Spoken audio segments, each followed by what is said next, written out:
a pretty exciting topic. Speaker Venkat Sowrirajan, he is a software engineer at Qubole, works on Apache Spark at Qubole, does some really cool things. He had helped build Spark on Lambda, which we demoed at the reInvent conference. So Venkat, over to you. Yeah. Am I audible? Yeah, cool. Good evening, everyone. Welcome to this talk. This talk title is basically Supercharging Performance of Spark Applications. As you can imagine, we are going to talk about some performance optimizations and a bunch of things around that. Before that, let me give a bit of context about the rest of the talk. We'll primarily deal with the challenges running Spark on the cloud. So yeah, the rest of the talk revolves around that. A bit of a background about me, as Minesh mentioned just now, I'm a software engineer working at Qubole, primarily on Spark. Have also worked a bit on Yarn at Qubole. Few exploratory ideas I have worked in the past, one is Spark on Lambda, the another one is doing Spark shuffle over external stores. Cool. Let's start with the agenda. So I'll give a brief introduction, giving a bit of context about what Qubole does, what is the scale at which we are running, and then sort of talk about on-prem versus cloud, and then we'll be dealing with the some of the challenges, or I have basically some of the challenges which we have dealt while running Spark on cloud, and then we'll also go through possible solutions, and then we can wrap it up. All right. Yeah, so as you can imagine, at Spark, at Qubole, we sort of run 30K plus clusters, we bring up and bring down in the last month just for Spark alone. That's 1 million plus nodes, and we are actually supporting Qubole Spark on the major 3 clouds: Amazon Web Services, Microsoft Azure, and Oracle. And we have a lot of Spark versions being supported, close to 13, and some of them are under deprecation for a long time now. So you can imagine the scale at which Qubole runs Spark. So just to give a bit of context for the rest of the talk. So we can actually broadly categorize this into 2: compute and storage, and let's see the common the differences and some of the good things about both on-premise as well as cloud. With respect to on-premise, you would be running your compute along the storage. The computer would be always running. So yeah. On the flip side, if you look into the cloud, it is all elastic. You can rent it on demand. You don't need to spin it up and keep it running all the time. With respect to storage, you typically use something like HDFS along in the same cluster, which is strongly consistent, which can scale up to thousands of nodes. Whereas in cloud, typically people use object stores like S3 or Azure Blob Storage or similar sort of object storages. So the primary advantage of using object stores in cloud is it gives high availability, high throughput, and is also cost efficient. But it is eventually consistent in order to give these guarantees. So yeah, let's see how it actually how we are going to deal with that in the rest of the talk. Moving on. So yeah, so these are some of the challenges which we are going to deal in this talk. So I have broadly classified into 3: the compute challenges with respect to running Spark on the cloud, and then the object store reads, and then the object store writes. Let's take a look at the compute one. So with respect to compute, as I have mentioned already, you can compute is basically elastic in the cloud, so you can basically rent it on demand whenever you need. So the more you if you don't do any sort of useful work with the compute, then basically your compute utilization is not optimal. So therefore you are wasting money.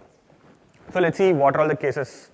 We'll see what are all the cases where we'll be wasting money because of compute in the next slides. And then with respect to object store reads, though object stores are like, they give high throughput, but at the cost of high latency as well. So the more the S3 calls you make, or like the more the number of calls you make to these object stores, it's going to take more time, and thereby you're spending more cost. And with respect to writes, so all these Spark and Hive, like they sort of do like the rename operations. With respect to HDFs, the rename operation is pretty cheap. It is basically a simple metadata operation wherein you just say swap, like you just point the data to a different location. Whereas in object stores, it is pretty costly because it is primarily copy and delete. All right, let's take a look at the first one. The first challenge, compute utilization. So before I jump into what is the challenge here, I'll give a quick like sort of a recap, or like I think most of the people who are sitting here would be aware of like how Spark works. I'll quickly talk about like the architecture. So Spark primarily you can think of it as like consists of it's a distributed system. First of all, it consists of two key things, like one is driver and another is executor. And primarily the driver is the central part, which schedules the tasks to the executor, and like it keeps some of the metadata, like a bunch of other things, and yeah, that sort of a thing. And the executors are basically like nothing but like workhorses, basically processing the data, writing the data back to the object storage, and so on. So what I mean by the compute utilization challenge. So primarily compute here means like the executors with respect to Spark here. So the more the executors we use than what it is required, we are basically underutilizing the compute. So that is like dollars wasted. So similarly, if we are not using enough executors to complete our workflow, I mean like which are like basically we have that much parallelism, but we are not really using that many executors, then we are going to take more time. So let's see what are all the causes of these like underutilization. So in terms of Spark, there are two cases wherein which we can have executor underutilization. So one with respect to executor side. So let's say if in a Spark job, let's take this example use case. Like what we are doing here is like basically doing a word count, primarily which is reading the file one after another, reading line by line, splitting word by word, and then like finally reducing it to get the word count. So when we submit this program to Spark, primarily Spark, what it does is like it analyzes the program, constructs a DAG, which consists of a bunch of stages. A stage is basically composed of a bunch of parallel units, which can be processed in parallel, called tasks. So yeah, so let's see what are all the cases where we can have executor underutilization due to executors. Like some of them are like we have like so many executors, but then we don't have enough parallelism. Say we don't have enough tasks. And there are other cases like wherein which like we have skewed tasks. There will be one task which would be running for a long time, whereas the other tasks completed. So we'd be like, basically those executors would be sitting idle doing nothing, so we are wasting money. Similarly, in the driver side, like when the driver side computation happens, like there are like heavy computations happens in the driver side with respect to cloud. Like some of them are like the split computation, Hive tables loading. During this time, the executors pretty much doing nothing. Let's see how can we solve this. Like so broadly, we are trying to solve the problem of compute underutilization, basically the executor underutilization. Moving on. So introducing SparkLens. So this is basically a Qubole project, primarily used to profile Spark applications for all these like suboptimalities. Let's see how SparkLens work. So SparkLens, like with a bunch of other things it can do, like it primarily helps in finding the optimal number of executors which would be needed for a specific workload. What it does is it primarily profiles the workload. It basically collects a bunch of metrics. So it's a Spark listener which is running as part of the Spark application, collects a bunch of metrics, knows about different tasks runtime, different stage runtime, like how many number of tasks, parallelism, and so on. And then basically, what it does is like it simulates these tasks with those task runtimes, like let's say with only one executor and to infinite number of executors. And then it basically finds the optimal number of executors which will be needed for this specific workload based on the runtime. So like as I have mentioned already, a stage would be composed of a bunch of parallel units called tasks. So there can be tasks queues. So the stage runtime is typically determined by the task whose runtime is maximum. So let's see how it is useful here. So let's take an example. So this is basically like what's like I don't know whether everyone can see that the last bottom part. So this is what like SparkLens actually outputted for a specific workload. So what it does is like based on the task runtime of individual stages, it has actually computed the estimated time it would take, say with 31 executors, with 62, and so on and so forth. So what we are seeing here is like with 31 executors, we are taking somewhere around 87 minutes. So we have doubled the number of executors, and now we are seeing the estimated time to sort of half. And then like similarly, after doubling it from 62 to 155, like again the time like halved.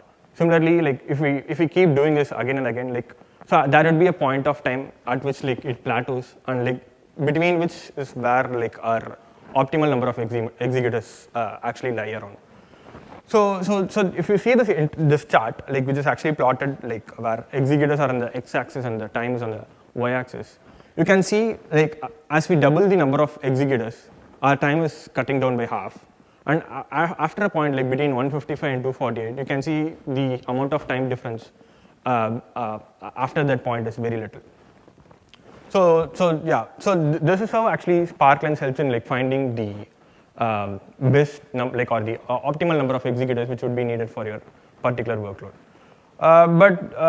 So this can be done like only if like let's say if your workload is going to be say sort of going to do the same thing again and again. Like what you can do is like you can profile the workload in every run and like keep reusing the same numbers again for the next run basically. So it's not just that, you can also ask other interesting questions to SparkLens. You can like say ask like, is there enough parallelism to my workload? Is there any data skew in the stage? Is there like the output to the temporary output to the input ratio is large or not? Like based on that, you can basically like tune some of your parameters. So it can be used in the development phase itself. Like as you iterate through using your notebooks, like as you iterate through your data analysis or whatever ETL, you can basically profile the workload then and there itself, and you can basically tune it. By the way, SparkLens is actually open source by Qubole.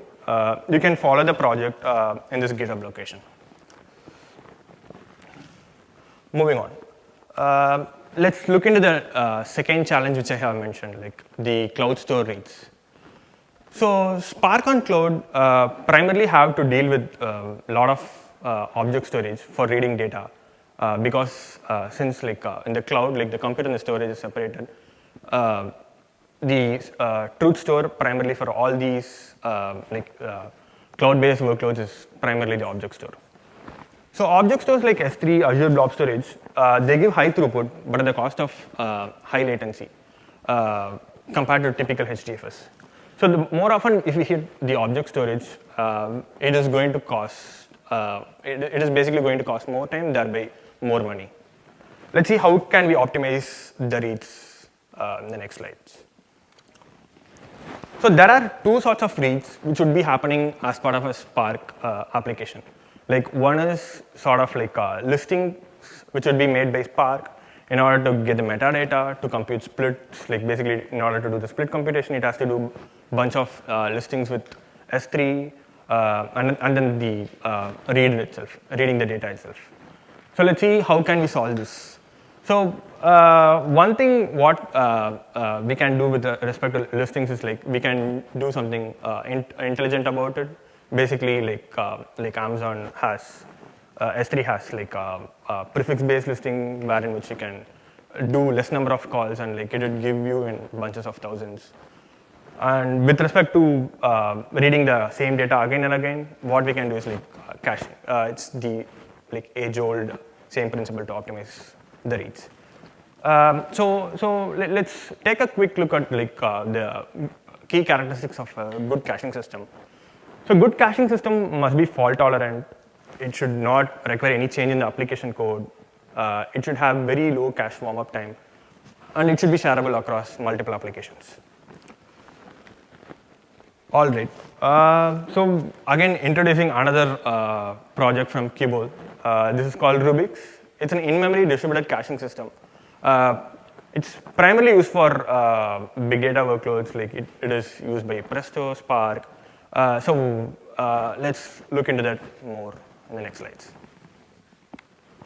So what does Rubix do? I won't get into the architecture of Rubix here, like in the interest of time.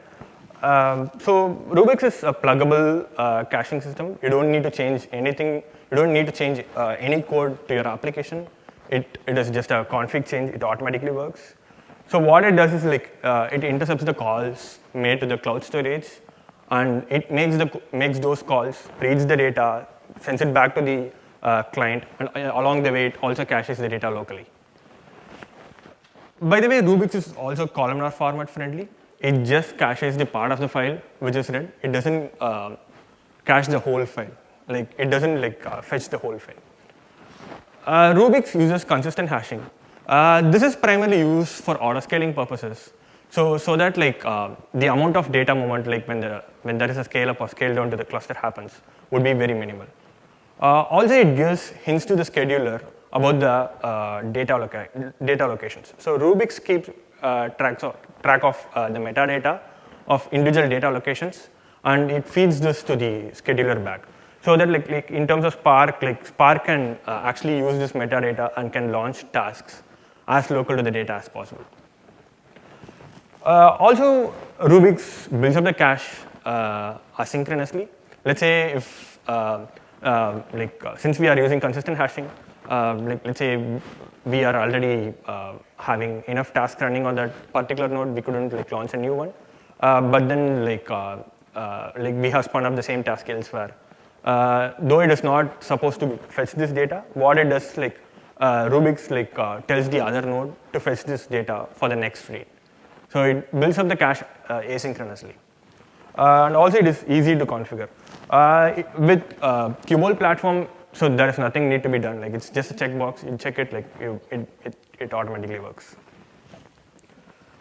All right, let's look into the performance benchmark which we have done for Spark with Rubix. So we have done like performance benchmarking for Spark with Rubix, like using the TPCDS queries, like the typical benchmarking like data sets and the queries which are used. We have used the scale 1000, and like we saw around like 2x to 4x speed up. And like so for some of the queries, like so this is just a few queries which we have plotted. And like for some of the queries, we can see up to 4x speed up with Rubix caching, and like without caching, we can see like how long it takes. By the way, Rubix is also an open source project by Qubole. We actively welcome contributions, and you can follow this project in this GitHub location. Moving on to our last challenge, the cloud store writes. Yeah, so like as I have said, like Spark has to deal a lot with cloud store. So both in read case as well as in the write case. Let's see how Spark deals with writes with the cloud store. So there are two different cases how Spark writes the data back to the object storage. Like one is the Hive table, like which is being managed with the Hive metastore. Like all the metadata is persisted to the Hive metastore, and there is this data source table. So typically the Hive table writes would be something like insert into SQL queries or insert override queries. And the data source table writes are like the data frames and the data set writes, like df.write, like data frame.write, data frame.write.save as table sort of queries. So this is the sort of the data flow which, like, or the flow which happens when writing the table to the object store. So if you look at the Hive table case, so what happens is like the distributed write or the tasks which are running in the executors would be writing the data back to the Hive staging directory, which is the temporary location. And then like basically we'd be finally calling Hive load table or load partition primitive from the driver side in order to move the data from this temporary location to the final destination. So this is primarily done in order to like, so one reason is like Hive came from the on-prem sort of a world, like, so it used this load table and load partition sort of a primitive, wherein which it moves, so that rename operation is not that costly. So yeah, so but we cannot do the same with Cloud Store. It is going to be really costly. Like we'll be hitting with like eventual consistency issues, and also rename operations are costly. It is basically a factor of how big the data set is. And also for other reasons, like in order to be fault tolerant, let's say if your job fails, it is written in the temporary directory only, so you can just discard away. So it's not going to affect your it's not going to affect your table. Let's see how we can optimize it. So these are like we at Qubole have used a couple of different approaches to solve this problem. So this is the first approach. So what we are doing primarily here is like, so the rename operation primarily happens in the driver, which calls this load table and load partition primitive of Hive. So we actually parallelize that by using Java thread pool. And so all these renames would be happening in parallel. So that would take away some of the bottlenecks. And so along the way, what we have done is like in order to even optimize it further, we have like sort of followed some conventions like rename the biggest file first so that it doesn't become the long poly. So it doesn't become your bottleneck. And then we would be renaming the old file first in order so that like hopefully it will be consistent. So this will be a multiple iterative approach, like where you would be like moving the data from the temporary location to the final location, and you'd be keep doing it as long as you don't see you see consecutive iterations where the temporary location doesn't have any files. So it certainly needs some changes in the Hive code. So all this optimization has gone in, into the Hive, which Spark leverages it. So this is already there in the Qubole's platform. So just to give a quick idea about like how much performance this like speed up it gives. So we have run this insert override sort of a query, like similar sort of a query with 100 gigs of data and like 10K files. We could see up to 10x speed up, which is pretty good like as compared to like the old approach like where the rename is done like one after another. So like one more thing, like the Hive load table or load partition rename is actually serialized, and also it is not thread safe. So what happens is like it has to do one after another. So we have made some changes so that like we can do it in parallel. So yeah, moving on to the next one. So this is the direct writes. So why can't we write directly? So we were like investigating this, and like so we came up with few changes in Spark code base. So why can't we directly write like very similar to how a data source table gets written to the final location?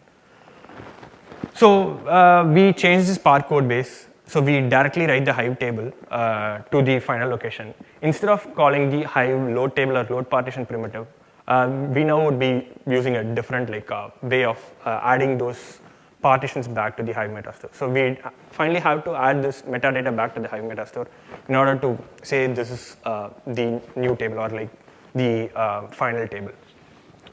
So like it does come with some caveats, like so like what happens if your job fails?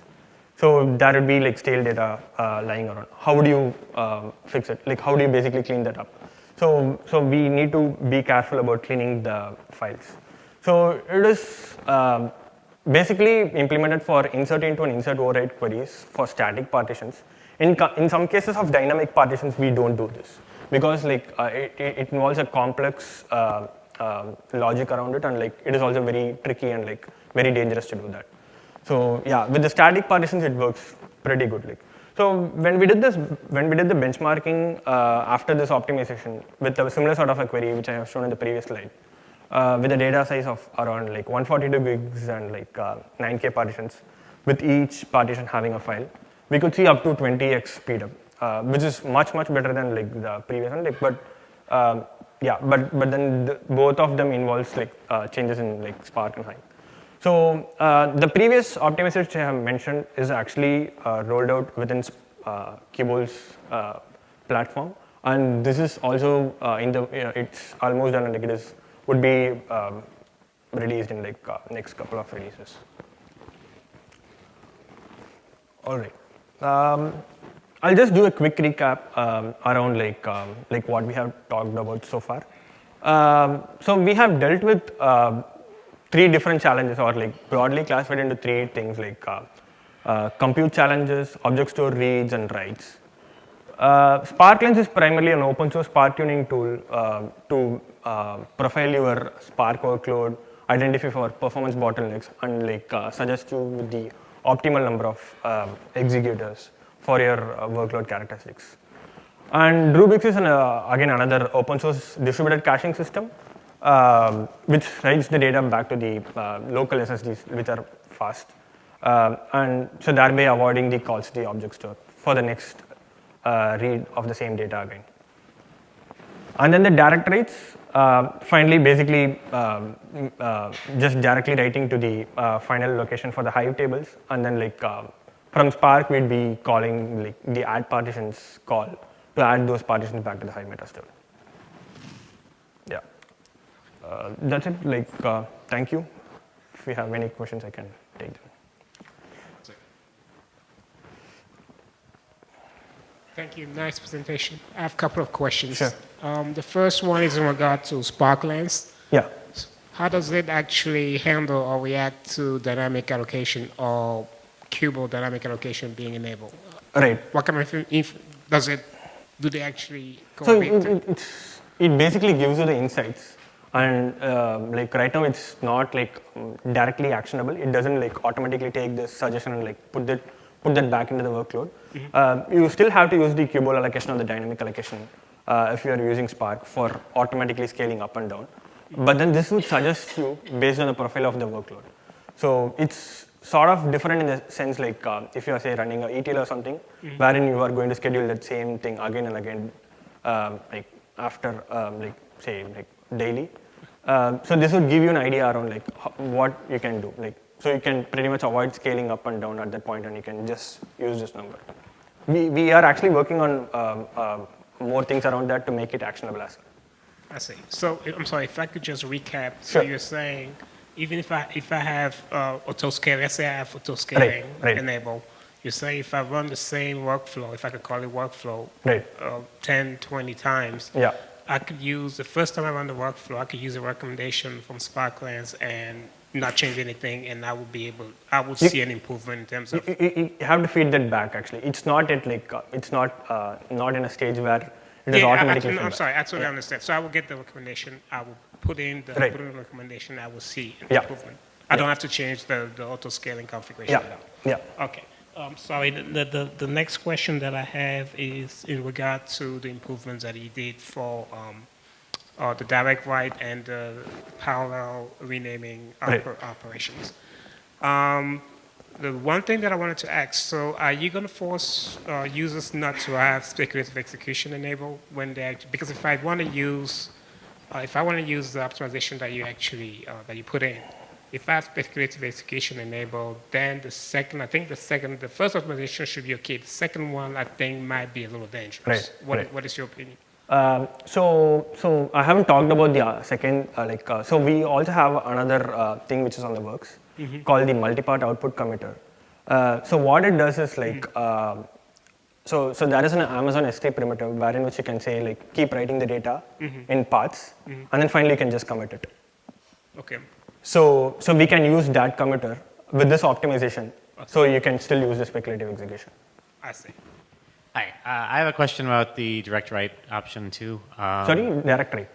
You mean the direct write? Yeah, the direct write. Yeah. Basically, how does it differ from the direct file output committer, and how does it deal with eventual consistency? Right. So the direct file output committer is basically it's on the distributed side. Like so, the direct file output committer, the tasks will be directly writing to the final location. But for the Hive table, so there is one more step wherein which the driver basically renames or like moves the data from the temporary directory to the final location. So it is the next stage of the DFOC basically. So the DFOC still has the eventual consistency issues. In order to address that problem, we are actually working on the multi-part output committer. And so this is basically, which is already existing even with the DFOC. So even with the DFOC, we would be writing it to the temporary directory and then finally moving it.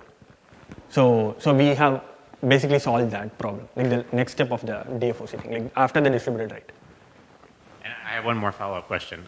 We have a lot of problem with the API rates that we do S3 writes. So my question is, using the direct write option, would that increase the rate of S3 operations, or how many calls does it make for one write operation, basically?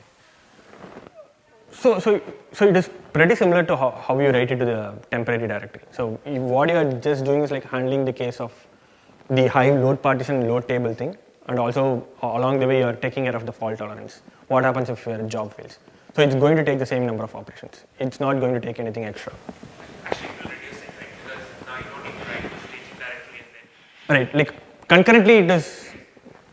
So essentially, what is happening in this case is it's writing to the staging directory which is existing in S3 first, and then moving again to S3. So literally, you're doing two S3 operations there.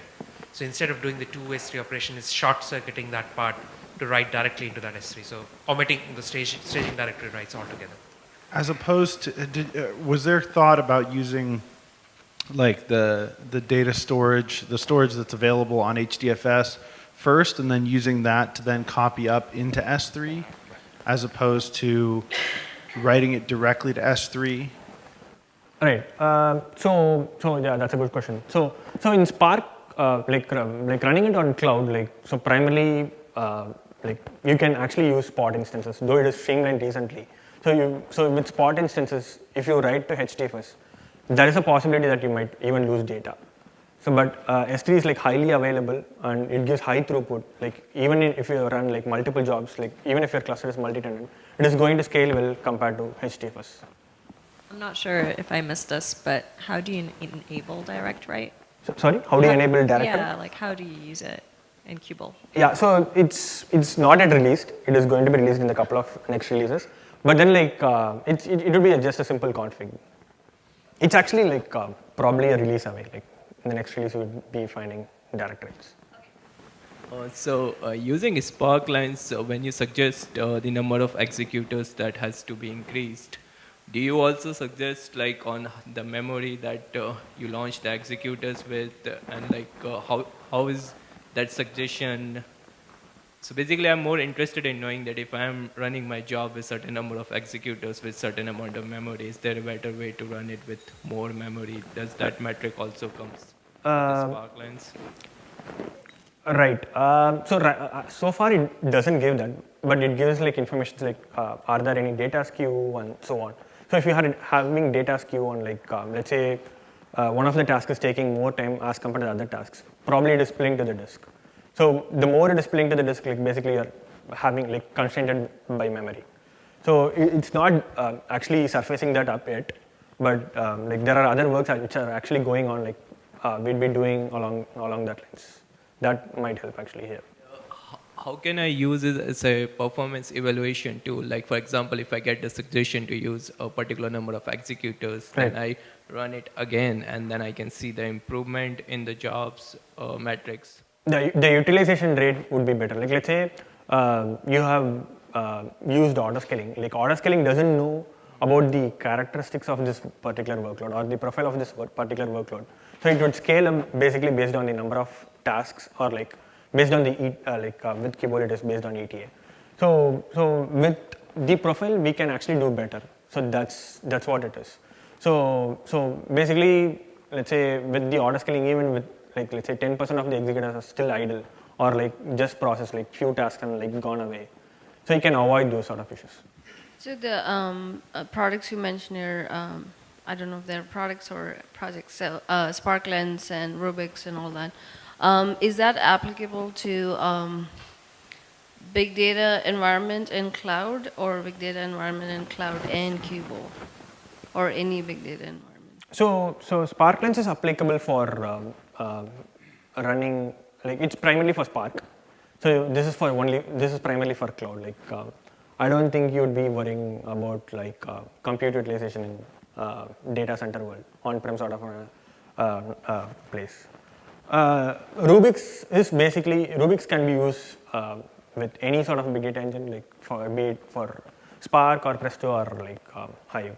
So the question that I have is the optimization that you implemented. Does that work for Parquet, Hive on S3 with Parquet format? You mean the second optimization? The cache one? No, direct write. Yeah. So you were asking the Parquet output committer, which creates the summary. Yes. So I was wondering if the optimization that you have actually does take care of that too, because I see that if you're skipping the Hive node table, would the metadata, the Parquet metadata that comes with the format, the Parquet format actually, would that be created as well? So that is actually separate. Like, so that write is still going to happen distributedly. Okay. Actually, the driver is still going to write the summary statistics back to the object store. Okay. But this is just going to take care of the Hive part of it, like adding back the partitions back to the meta store. Okay. Go ahead and conclude. Thanks a lot. Thank you. Thanks, everyone.